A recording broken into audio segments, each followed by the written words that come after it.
So I quickly made the graphs into the regions. Now I'm going to answer the questions. Part A for number 14,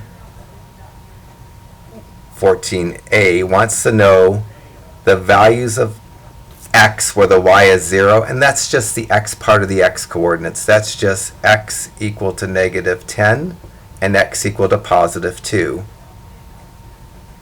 14b wants me to know where the y's are positive but not equal to 0.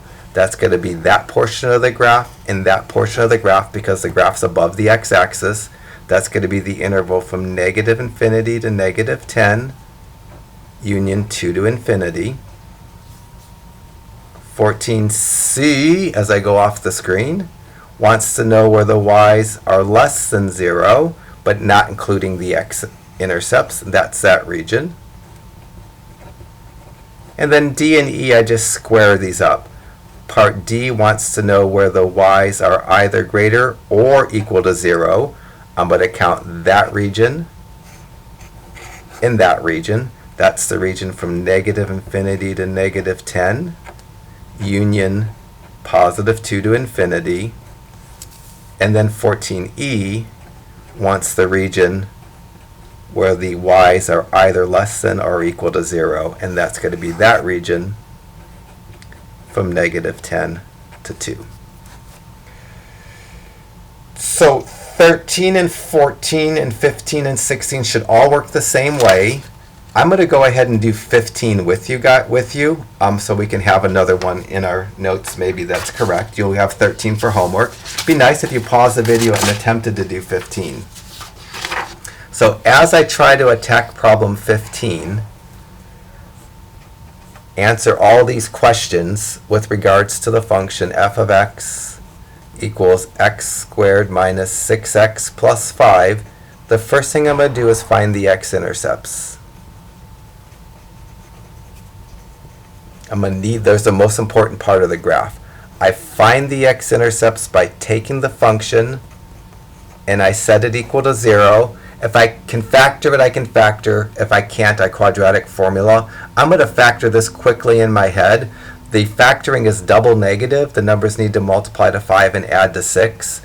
And that factors into minus 1 and minus 5. You can use a quadratic formula to get the x-intercepts if you're not factoring quickly. Quadratic formula and factoring will give the same answers for the x-intercepts.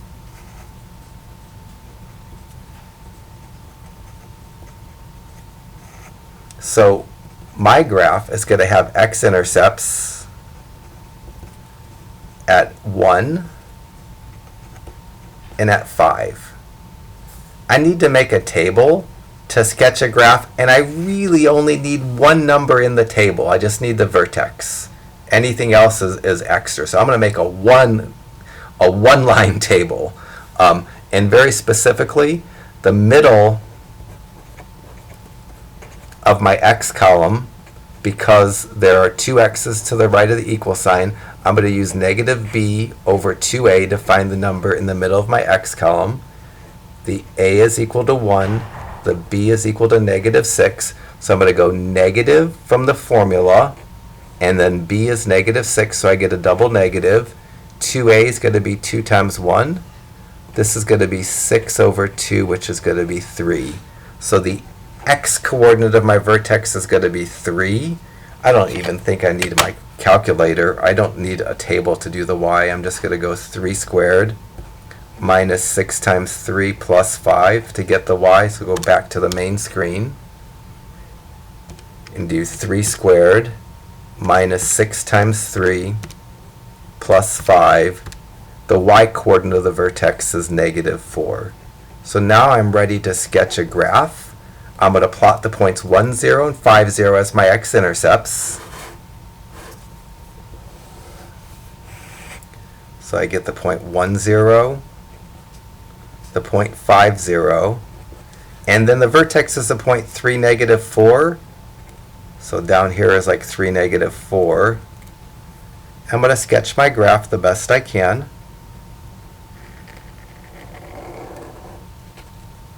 Good enough. Now I'm going to describe the region to the left of the x-intercept with or without including the x-intercept, the region between the x-intercepts including and not including the x-intercepts, and the region to the right of the x-intercept including and not including the x-intercepts. So the first region to the left of the x-intercept not including the x-intercept is going to go from negative infinity to 1, double round bracket, that's not including the x-intercept. Square up the 1, and that's the same region to the left of the x-intercept including the x-intercept. The region between the x-intercepts not including the x-intercept is 1 to 5, double round bracketed. The region between the x-intercepts squared up includes the x-intercepts. This is between and including. And then the far right region, to the right of the x-intercept, not including the x-intercept, round bracket on the 5, comma, infinity. And then to the right of the x-intercept, but including the x-intercept, to infinity. So now I'm going to describe each of the regions. First region, the graph is above the x-axis. So here, the y's are strictly greater than but not equal to 0. Here I'm including the x-intercept, same region, the y's are greater than now or equal to 0 including the x-intercepts. The middle region of this graph is beneath the x-axis, so the y's are less than 0. If I don't include the x-intercepts, the y's are strictly less than 0. If I do include the x-intercepts, the y's are less than or equal to 0. Far right region, the graph is above the x-axis, so the y's are all positive. They're greater than 0 if I don't include the x-intercept. They're greater than or equal to 0 if I do include the x-intercept. Now I have everything in place. I could answer all the questions without doing any more algebra. There are 5 questions for number 15. 15a isn't an interval, it's actually just the x part of the x-intercepts. It says where are the x's where the y equal to 0? They're x equal to 1 and x equal to 5. I'll just do 1 comma 5. Part B wants to know where the x's are greater than 0 or where the graph is above the x-axis without including the x-axis. That's going to be that region and that region. The region from negative infinity to 1, double round bracketed, not including the x-intercept, and 5 to infinity.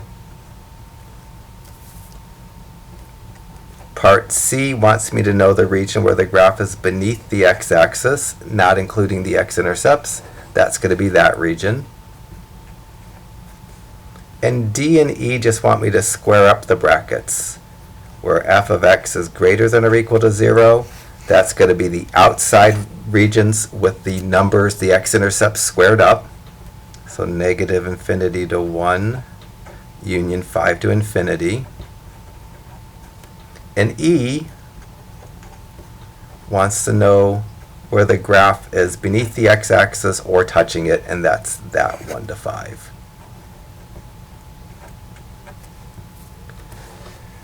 Okay, so 13, 14, 15, and 16 all kind of feel the same way. The graphs are all right side up parabolas, and they solve similarly. I don't know if I have any upside down parabolas in our homework because the algebra is more complicated. 17, 18, 19, and 20 are the last problems we need to do. And they're structurally different for finding the x-intercepts. They're structurally different for making the table to get my vertex. So for 18, I need to do the same thing. I need to sketch a graph. I'm going to do 18, and first I'm going to find the x-intercept. How do I find x-intercepts? Well, I take the function and set it equal to 0. Always to find an x-intercept, regardless of what the function looks like, we're going to set the function equal to 0.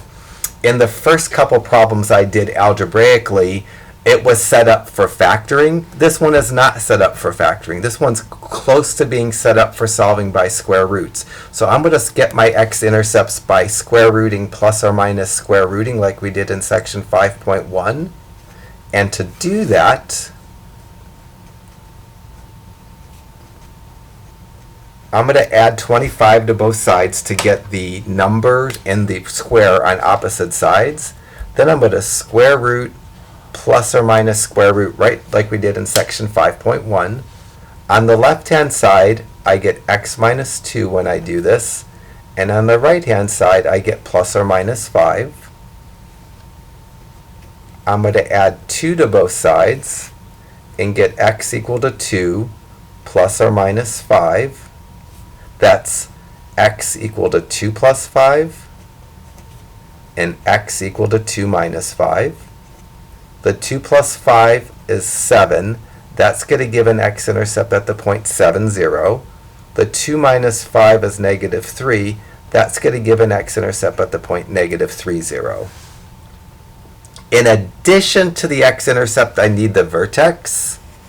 And because of the parentheses, the vertex, the number in the middle of my x column, I'd get by changing the sign of the parentheses rather than using the negative b over 2a formula. So the only number I need in my table is a vertex. I can do this by hand. I can just take 2, which is the number in the parentheses with the sign changed. Put that in.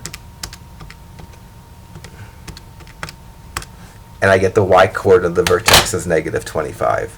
So I have everything I need. I'm going to plot the x-intercepts, crudely plot the vertex, and draw my parabola in for problem 18.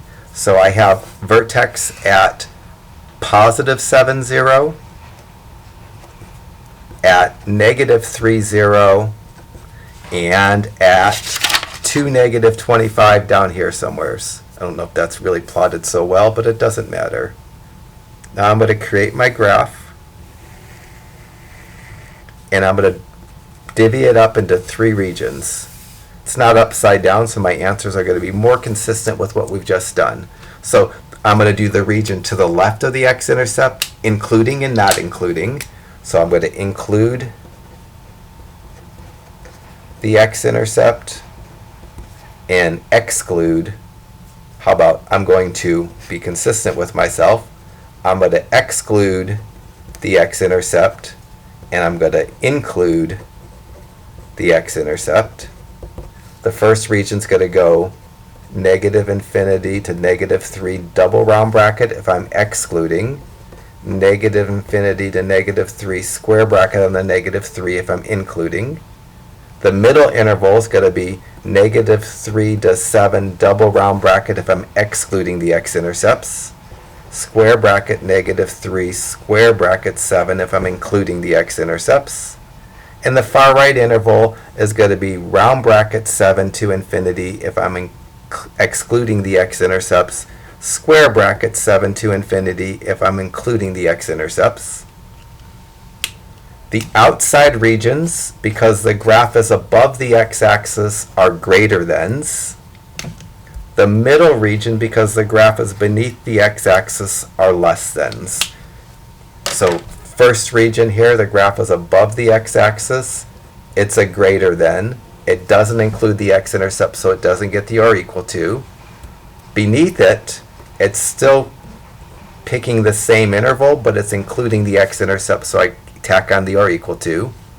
Middle interval corresponds to the portion of the graph where the y's are negative because the graph is beneath the x-axis. Round brackets don't get the or equal to. Square brackets get the or equal to because you're including the x-intercepts. The far right region corresponds to the portion of the graph above the x-axis, so I get a greater than, and then including the x-intercepts, a greater than or equal to. Have everything I need to answer my questions now.